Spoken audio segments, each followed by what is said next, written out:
tiba saatnya, hari terakhir. Banyak orang kan berseru kepada Yesus. Mereka bernubuat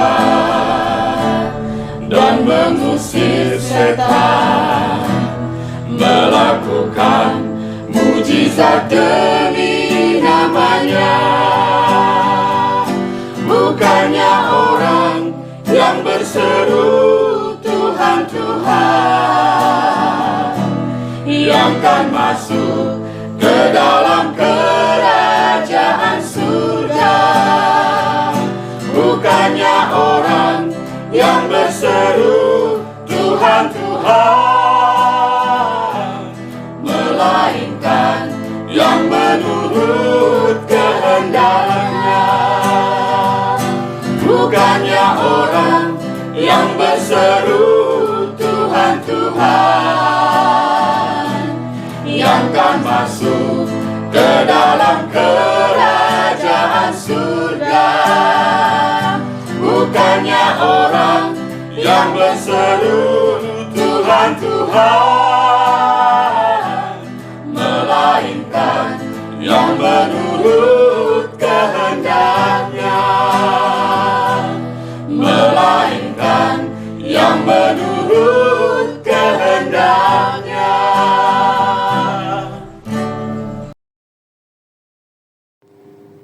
Penglihatan 7-16 September 2024. Satu situasi yang mencekam dan Wahyu 11, 2 Instagram dan kebiasaan generasi muda rusak, 3 hari Tuhan, 2 Petrus 3, 4 bulan Oktober, November dan patahkan gerakan terorisme, 5 doa bagi kepercayaan suku-suku Halmahera dan Israel, 6 wajib chip dan patung emas 666, 7 Pergamus dan momok dan gempa besar di Sumatera, 8 robot yang menembus tembok. Situasi yang mencekam dan Wahyu 11. Pada saat menyembah, Tuhan memberikan firman Mazmur 138. Kemudian tampak langit terbuka, ada cahaya yang penuh sinar kemuliaan Tuhan. Lalu pujian penyembahan dari bumi naik membumbung ke tahta kemuliaan Tuhan.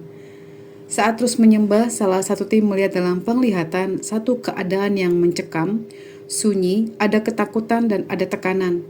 Gambarannya seperti situasi sore menjelang petang dan keadaannya berantakan seperti baru terkena gempa. Lalu pelihat mendengar tangisan yang pilu dan ada suara gemuruh di bawah tanah. Ada orang banyak tapi bersembunyi, suasananya sunyi mencekam. Kemudian tampak firman Tuhan di tengah-tengah suasana ini, Wahyu 11. Kemudian diberikanlah kepada sebatang buluh seperti tongkat pengukur rupanya dengan kata-kata yang berikut. Bangunlah dan ukurlah bait suci Allah dan mezbah dan mereka yang beribadah di dalamnya. Tetapi kecualikan pelataran bait suci yang di sebelah luar. Janganlah engkau mengukurnya, karena ia telah diberikan kepada bangsa-bangsa lain, dan mereka akan menginjak-injak kota suci 42 bulan lamanya. Dan aku akan memberi tugas kepada 2 saksiku, supaya mereka bernubuat sambil berkabung 1260 hari lamanya. Mereka adalah kedua pohon zaitun dan kedua kaki dian yang berdiri di hadapan Tuhan semesta alam. Dan jikalau ada orang yang hendak menyakiti mereka, keluarlah api dari mulut mereka menghanguskan semua musuh mereka. Dan jikalau ada orang yang hendak menyakiti mereka, maka orang itu harus mati secara itu. Mereka mempunyai kuasa menutup langit supaya jangan turun hujan selama mereka bernubuat, dan mereka mempunyai kuasa atas segala air untuk mengubahnya menjadi darah, dan untuk memukul bumi dengan segala jenis malapetaka, setiap kali mereka menghendakinya. Dan apabila mereka telah menyelesaikan kesaksian mereka, maka binatang yang muncul dari jurang maut akan memerangi mereka dan mengalahkan serta membunuh mereka. Dan mayat mereka akan terletak di atas jalan raya kota besar yang secara rohani disebut Sodom dan Mesir, di mana juga Tuhan mereka disalibkan. Dan orang-orang dari segala bangsa dan suku dan bahasa dan kaum melihat mayat mereka 3,5 hari lamanya, dan orang-orang itu tidak memperbolehkan mayat mereka dikuburkan. Dan mereka yang diam di atas bumi bergembira dan bersukacita atas mereka itu dan berpesta dan saling mengirim hadiah. Karena kedua nabi itu telah merupakan siksaan bagi semua orang yang diam di atas bumi. 3,5 hari kemudian masuklah roh kehidupan dari Allah ke dalam mereka, sehingga mereka bangkit dan semua orang yang melihat mereka menjadi sangat takut.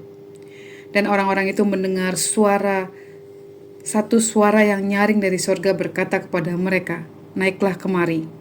Lalu naiklah mereka ke langit, diselubungi awan, disaksikan oleh musuh-musuh mereka. Pada saat itu terjadilah gempa bumi yang dahsyat, dan 1/10 bagian dari kota itu rubuh, dan 7.000 orang mati oleh gempa itu, dan orang-orang lain sangat ketakutan. Lalu memuliakan Allah yang di sorga. Celaka yang kedua sudah lewat, lihatlah celaka yang ketiga segera menyusul, dan seterusnya. Instagram dan kebiasaan generasi muda rusak. Setelah itu tampak dalam penglihatan sebuah lambang sosial media dan terdengar suara Instagram. Pelihat menyatakan supaya berdoa bagi hal ini, supaya setiap rancangan musuh yang belum muncul ke permukaan lewat medsos ini supaya dihancurkan. Lalu tampak sesuatu yang najis yang membuat banyak anak muda jatuh ke dalam dosa. Setelah itu terdengar suara, kebiasaan yang baik dirusak oleh pergaulan yang buruk. Lihat 1 Korintus 15 ayat 33. Hari Tuhan 2 Petrus 3. Setelah itu tampak dalam penglihatan binatang yang kecil dan halus, tapi seperti bebinya kepiting, punya capit, namun seperti kutu anjing kecilnya. Jumlahnya banyak sekali sampai menutupi tanah. Kemudian muncul makhluk dengan tubuh berwarna hitam semua, mempunyai sayap dengan lambang seperti kelelawar, di dadanya berwarna kuning. Dia terbang di udara sedang memandang ke bola dunia. Lalu tampak tulisan firman 2 Petrus 3. Saudara-saudara yang kekasih, ini sudah surat yang kedua yang kutulis kepadamu. Di dalam kedua surat itu aku berusaha menghidupkan pengertian yang murni oleh peringatan-peringatan, supaya kamu mengingat akan perkataan yang dahulu telah diucapkan oleh nabi-nabi kudus, dan mengingat akan perintah Tuhan dan juru selamat yang telah disampaikan oleh rasul-rasulmu kepadamu. Yang terutama harus kamu ketahui ialah bahwa pada hari-hari zaman akhir akan tampil pengejek-pengejek dengan ejekan-ejekannya, yaitu orang-orang yang hidup menuruti hawa nafsunya. Kata mereka, di manakah janji tentang kedatangannya itu? Sebab sejak bapa-bapa leluhur kita meninggal, segala sesuatu tetap seperti semula pada waktu dunia diciptakan. Mereka sengaja tidak mau tahu bahwa oleh firman Allah langitlah ada sejak dahulu, dan juga bumi yang berasal dari air dan oleh air, dan bahwa oleh air itu bumi yang dahulu telah binasa dimusnahkan oleh air bah. Tetapi oleh firman itu juga langit dan bumi yang sekarang terpelihara dari api dan disimpan untuk hari penghakiman dan kebinasaan orang-orang fasik. Akan tetapi saudara-saudaraku yang kekasih, yang satu ini tidak boleh kamu lupakan, yaitu bahwa di hadapan Tuhan 1 hari sama seperti 1.000 tahun, dan 1.000 tahun sama seperti 1 hari. Tuhan tidak lalai menepati janjinya, sekalipun ada orang yang menganggapnya sebagai kelalaian, tetapi ia sabar terhadap kamu, karena ia menghendaki supaya jangan ada yang binasa, melainkan supaya semua orang berbalik dan bertobat. Tetapi hari Tuhan akan tiba seperti pencuri. Pada hari itu langit akan lenyap dengan gemuruh yang dahsyat, dan unsur-unsur dunia akan hangus dalam nyala api, dan bumi dan segala yang ada di atasnya akan hilang lenyap. Jadi, jika segala sesuatu ini akan hancur secara demikian, betapa suci dan salehnya kamu harus hidup, yaitu kamu yang menantikan dan mempercepat kedatangan hari Allah. Pada hari itu langit akan binasa dalam api, dan unsur-unsur dunia akan hancur karena nyalanya. Tetapi sesuai dengan janjinya, kita menantikan langit yang baru dan bumi yang baru, di mana terdapat kebenaran. Sebab itu, saudara-saudaraku yang kekasih, sambil menantikan semuanya ini, kamu harus berusaha supaya kamu kedapatan tak bercacat dan tak bernoda di hadapannya, dalam perdamaian dengan Dia. Anggaplah kesabaran supaya kita sebagai kesempatan bagimu untuk beroleh selamat. Seperti juga Paulus, saudara kita yang kekasih, telah menulis kepadamu menurut hikmat yang dikaruniakan kepadanya. Hal itu dibuatnya dalam semua suratnya, apabila ia berbicara tentang perkara-perkara ini. Dalam surat-suratnya itu ada hal-hal yang sukar difahami, sehingga orang-orang yang tidak memahaminya dan yang tidak teguh imannya memutarbalikkan menjadi kebinasaan mereka sendiri, sama seperti yang juga mereka buat dengan tulisan-tulisan yang lain. Tetapi kamu, saudara-saudaraku yang kekasih, kamu telah mengetahui hal ini sebelumnya. Karena itu waspadalah, supaya kamu jangan terseret ke dalam kesesatan orang-orang yang tak mengenal hukum, dan jangan kehilangan peganganmu yang teguh. Tetapi bertumbuhlah dalam kasih karunia dan dalam pengenalan akan Tuhan dan Juru Selamat kita, Yesus Kristus. Baginya kemuliaan sekarang dan sampai selama-lamanya. Bulan Oktober, November, dan patahkan gerakan terorisme. Tampak penglihatan tim doa berada di satu jalan aspal kira-kira selebar 2 meter. Di depan tim doa ada tulisan Indonesia, lalu di bawahnya ada angka 11, lalu di bawahnya ada 10. Lalu pelihat digerakkan untuk berdoa untuk bulan Oktober dan November. Pada saat terus berdoa, tim ini mendengar suara patahkan pergerakan terorisme. Lalu salah satu anak dari tim doa menerima penglihatan, tampak 5-7 orang memakai topeng seperti bentuk hewan, lalu ada orang yang minum-minum dan pesta. Kemudian tampak kaki Tuhan yang berlubang paku. Ketika kaki Tuhan menginjakan ke bangsa Indonesia, dia merasa kesakitan. Lalu tim berdoa meminta ampun atas bangsa Indonesia. Setelah itu tampak gambaran seluruh Indonesia, lalu muncul kepala yang beruban seperti seseorang yang sudah tua, posisinya di atas Pulau Jawa. Lalu pelihat menyatakan hancurkan roh Beelzebul. Saat terus berdoa memerangi roh Beelzebul, tampak firman Filipi 4 ayat 1. Karena itu, saudara-saudara yang kukasihi dan yang kurindukan, sukacitaku dan mahkotaku, berdirilah juga dengan teguh dalam Tuhan, hai saudara-saudaraku yang kekasih. Doa bagi kepercayaan suku-suku, Halmahera, dan Israel. Kemudian salah satu tim mendengar suara berdoa bagi kepercayaan suku-suku. Lalu tampak orang-orang yang menyembah berhala di gunung-gunung, sungai-sungai, gua-gua, dan hutan-hutan. Tuhan memperlihatkan semua pulau-pulau di Indonesia. Dalam penglihatan ini yang datang membawa persembahan berhala adalah orang-orang yang memakai jas dan mereka berbaris mengantri. Kemudian salah satu tim mendengar suara yang meneriakan Halmahera. Dan tim ini menyatakan suara itu seperti meminta pertolongan. Lalu tim berdoa bagi hal ini. Lalu tampak satu daratan dengan tulisan Israel, dan dari arah tertentu ada kegelapan yang mencekam yang menyerang mereka. Lalu pelihat menyatakan berdoa bagi Israel. Ketika berdoa bagi Israel, tampak sebuah ledakan yang besar. Pelihat menyatakan Tuhan mengingatkan supaya berdoa seperti ketika nenek moyang Israel keluar dari tanah Mesir, bahwa pertolongan Tuhan sempurna. Dan dalam penglihatan banyak orang Israel berdoa di tembok ratapan. Wajib chip dan patung emas 666. Salah satu tim mendengar berkali-kali wajib chip, wajib chip. Lalu tampak orang-orang pekerja, mereka yang pertama diberikan, kemudian lewat pendidikan. Pelihat menyatakan mereka akan masuk lewat hal di mana kita tidak bisa berkutik jika kita menolaknya. Pada saat terus berdoa, tampak dalam penglihatan tim doa seperti orang yang tidak mempunyai apa-apa, tetapi orang-orang yang menerima chip itu bisa mendapatkan setiap hal dengan menggunakan tangannya. Mereka melakukan transaksi keuangan dengan menempelkan tangannya. Tapi Mereka yang tidak menerima hal itu, mereka menanti-nantikan Tuhan dalam penderitaan, seperti orang gelandangan. Sekalipun mempunyai uang, tapi tidak bisa membeli. Uang seperti tidak ada artinya. Tidak punya apa-apa, tidak punya persediaan makanan, namun tidak seperti orang-orang kelaparan dan seperti ada kehidupan. Pelihat menyatakan digambarkan Tuhan itu sebagai satu kesetiaan.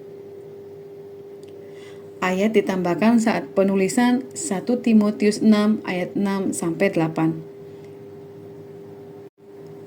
Memang ibadah itu kalau disertai rasa cukup memberi keuntungan besar, sebab kita tidak membawa sesuatu apa ke dalam dunia dan kita pun tidak dapat membawa apa-apa keluar.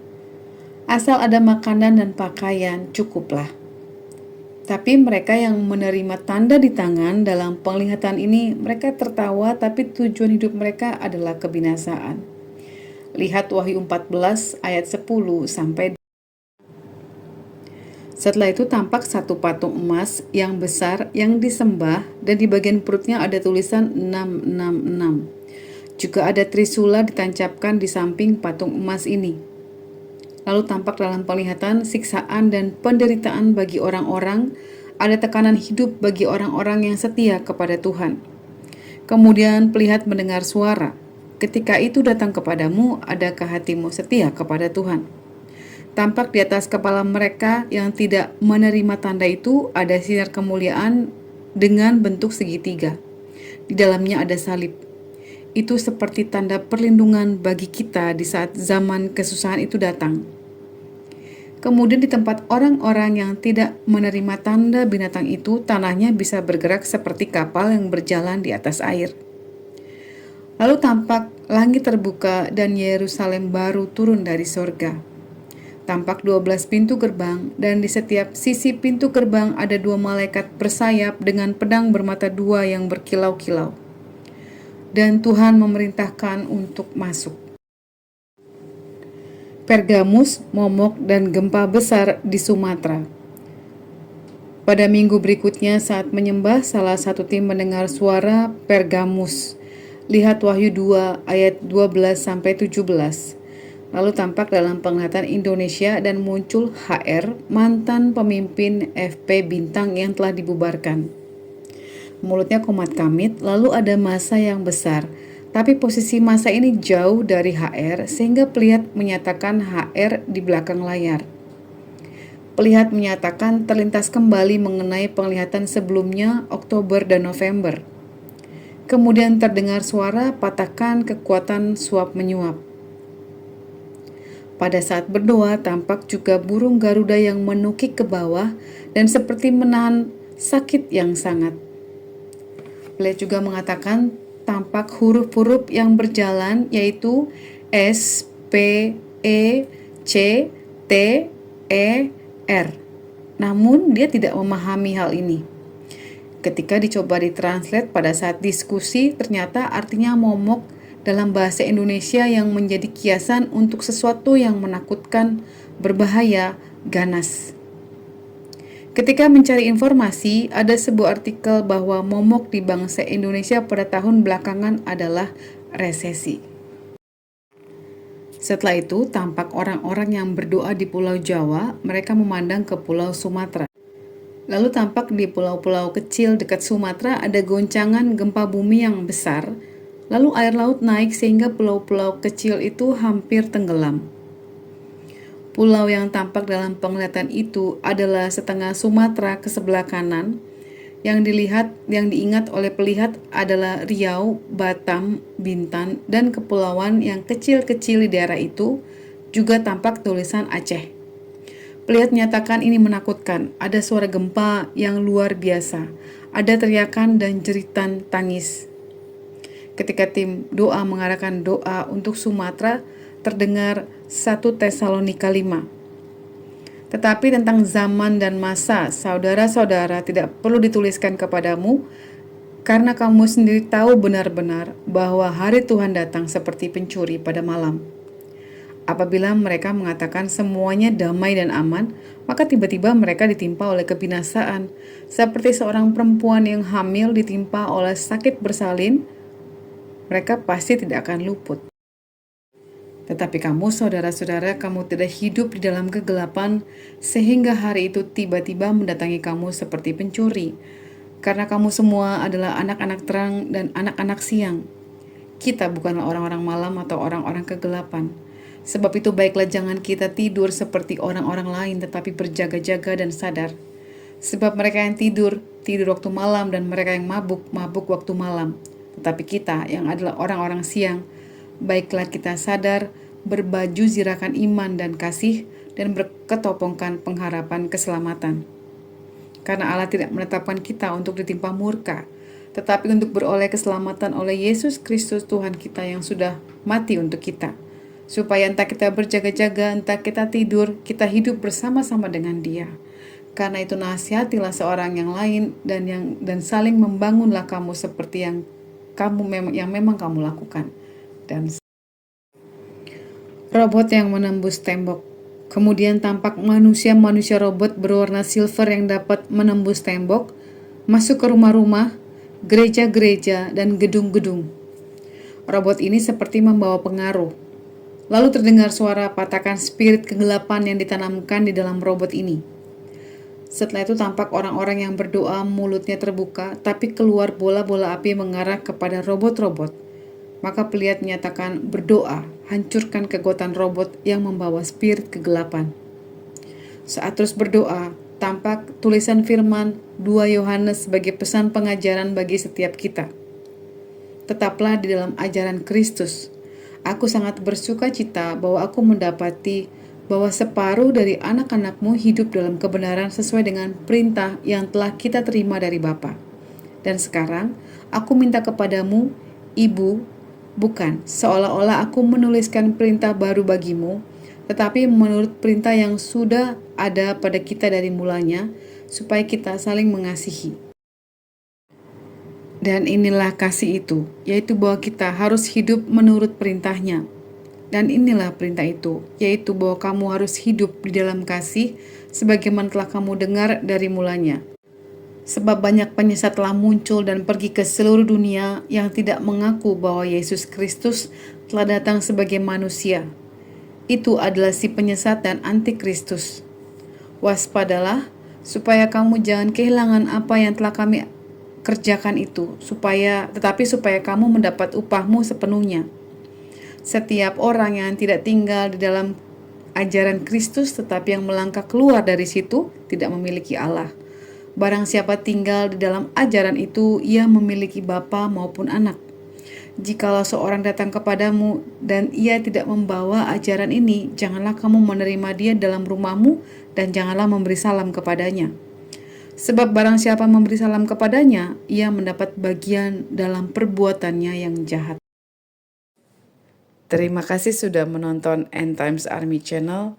Tuhan Yesus memberkati kita semua.